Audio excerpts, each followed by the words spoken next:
Canada, we actually have over 850 native bees. So we're talking about sweat bees, squash bees, bumblebees, carpenter bees, leaf-cutting bees, miner bees, mason bees, digger bees, just to name a few. And these all have made valuable contributions to pollination as well. So these native bees are designed and adapted for different flowers. So some bees have really long tongues, some bees have very short tongues. And this affects the kind of flower that they can get nectar from. These bees all have different pollen preferences. They have different temperatures at which they go out and collect, or what we call forage, for nectar and pollen.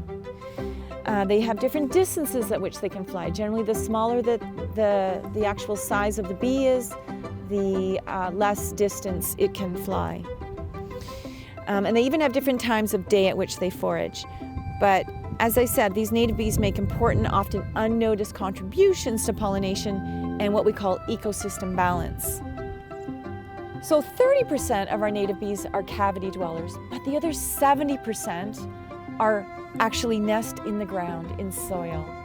And so here's a schematic of perhaps what that looks like underground. The mother bee will go in, she will excavate the cell, she will make some bee bread with pollen and nectar, she'll lay an egg on top, she'll seal the cell with some soil, and she'll go on to the next one.